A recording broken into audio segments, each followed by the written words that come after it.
제43장. 야곱아, 너를 창조하신 여호와께서 지금 말씀하시느니라. 이스라엘아, 너를 지으신 이가 말씀하시느니라. 너는 두려워하지 말라.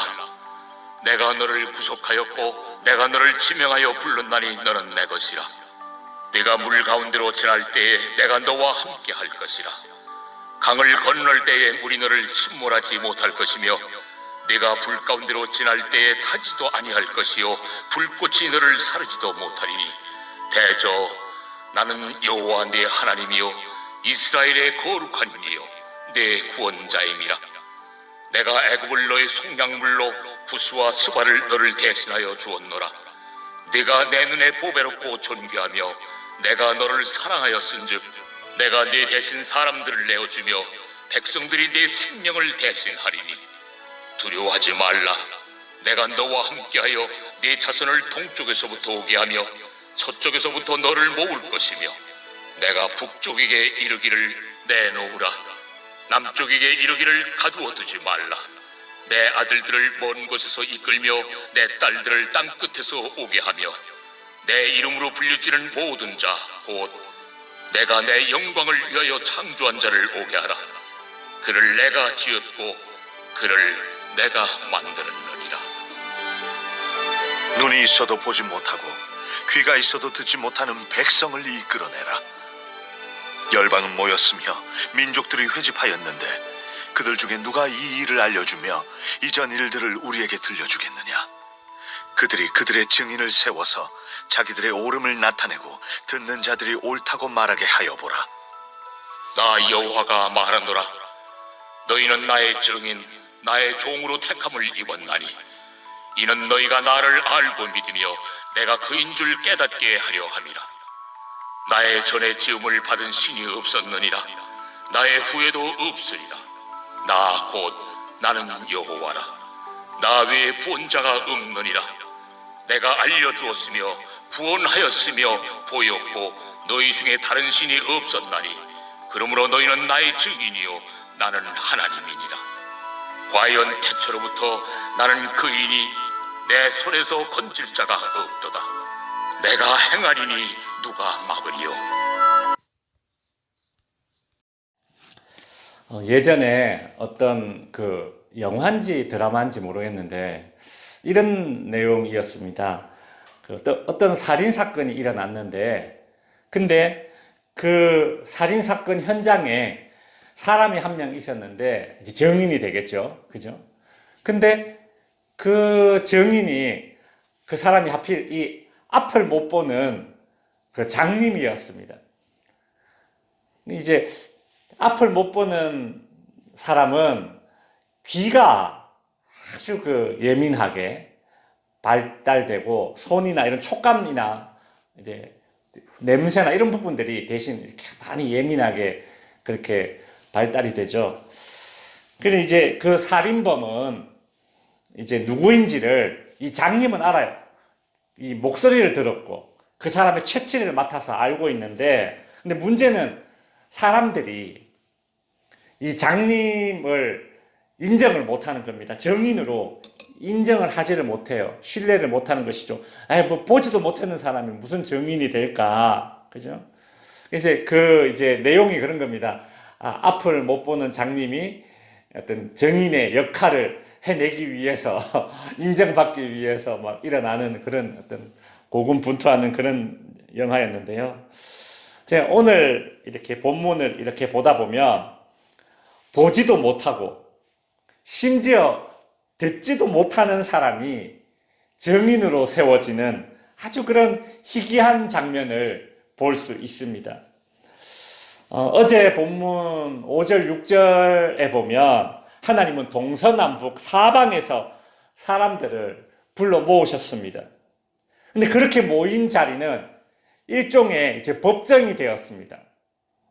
재판이 벌어지고 그렇게 열방에서 모인 사람들 앞에서 하나님은 이런 말씀을 하십니다. 8절에 보면 눈이 있어도 보지 못하고 귀가 있어도 듣지 못하는 백성을 이끌어내라. 눈이 있어도 보지 못하고 귀가 있어도 듣지 못한다라는 이 말은 앞에서 이미 나왔던 말이에요. 하나님께서 이스라엘을 향해서 너 버러지 같은 야곱아 라고 말씀하시면서 귀가 있어도 듣지 못하고 눈이 있어도 보지 못하는 어떤 그런 요 말씀을 똑같이 해주셨는데 오늘 본문에 또 나와요.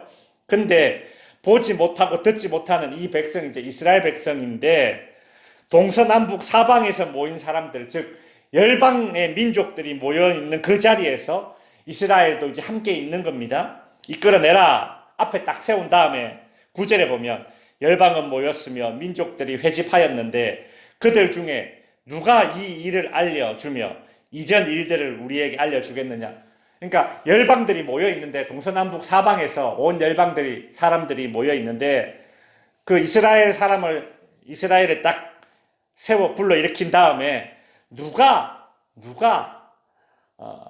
하나님의 하나님 되심을 말할 수 있겠느냐 증인을 세우려고 하시는 것이죠. 그러면서 하시는 말씀이 하나님은 이제 열방의 신들 가운데 어느 신이 미래를 예고할 수 있는가? 어느 신이 앞으로 일어날 일들에 대해서 예고할 수 있는가? 이렇게 묻습니다. 너희들이 열방에서 왔으니까 그곳에 있는 신들 중에 이런 일을 할 수 있는 신이 있으면 한번 말해봐. 그 열방의 신들은 증인을 내세워서 자신이 참 신임을 증언해봐라. 이렇게 이제 요구를 하죠. 열방의 신들은 그렇게 할 수 있습니까? 못하죠. 우상이지 않습니까? 우상에 불과하기 때문에 그리 못합니다. 그러자 하나님은 이제 이스라엘 백성들을 증인으로 딱 세우십니다. 10절에 보면 나 여호와가 말하노라 너희는 나의 증인 나의 종으로 택함을 입었나니 이스라엘이 증인으로 세움을 받습니다. 왜냐하면 이스라엘은 하나님 되심을 역사 가운데 경험했지 않습니까? 그러니까 이제 증인으로 세우는 거예요. 근데 문제는 무엇입니까? 사실 이스라엘은 증인의 자격이 없다는 것입니다. 오늘 하나님께서 미리 말씀하셨잖아요. 앞도 보지 못하고 듣지도 못하는 실정인데 근데 증인으로 세우시는 거예요. 그럼에도 불구하고 하나님께서 이스라엘을 증인으로 세우시는 이유는 무엇이겠습니까? 저는 이 부분에서 하나님의 자신감을 얼핏 엿보았습니다. 10절의 후반부에 보면 나의 전에 지음받는 신이 없었느니라 나의 후에도 없으리라. 11절 나 곧 나는 여호와라 나 외에 구원자가 없느니라. 그러니까 이 재판은 증인의 증언으로 재판의 결과가 갈리는 재판이 아닙니다. 하나님의 하나님 되심은 인간의 증언에 달린 것이 아닙니다. 하나님은 인간의 증언과 상관없이 이미 하나님이십니다. 그럼에도 불구하고 하나님께서 이스라엘을 증인으로 열방에 소개하십니다. 8절에 보면 너희는 나의 증인이요 라면서 그렇게 선포해 주시지 않습니까? 듣지도 보지도 못하는 그런 증인의 자격이 없음에도 불구하고 하나님께서 증인으로 세우셨어요. 왜 그렇게 하셨겠습니까? 이렇게 함으로써 자격 없는 이스라엘이 하나님의 구원 사역에 동참하게 되는 것입니다. 그런 기회를 얻게 된 것입니다. 여기서 증인으로 세워진 이스라엘은 신약에 들어와서 하나님의 교회, 성도된 우리들입니다. 여러분, 우리가 뭐라고 하나님의 동력자가 되겠습니까? 여러분, 우리는 하나님의 피조물에 불과한데 하나님의 동력자로 우리를 불러주시는 것이죠. 버러지 같고 무기력하고 무능력한 것이 우리의 실체인데 하나님은 그런 우리를 보배롭고 존귀하게 여기셔서 자격 없지만 증인이 되게 하셨습니다. 하나님의 구원 사역에 동참시켜 주시고 하나님의 동력자가 되게 하셨다는 것입니다. 말씀을 정리하겠습니다. 예수님도 제자들에게 이런 말씀을 하셨죠. 온 유대와 사마리아와 땅끝까지 이르러 무엇이 되라? 내 증인이 되라. 요즘 우리는 우리의 삶을 통해서 하나님의 하나님 되심을 드러내는 그런 정인의 삶을 살고 있는가 한번 되돌아보고요. 또 하나님은 저와 여러분을 온 열방 가운데, 그죠? 온 열방 가운데 당신의 정인, 하나님 당신의 정인으로 우리를 세워주셔서 하나님의 동력자로 불러주신다는 사실을 기억하고 오늘도 세상에 휘둘리지 않고 하나님의 정인으로서 자신감을 가지고 당당하게 살아갈 수 있는 저와 여러분이 될 수 있기를 바랍니다. 기도하겠습니다.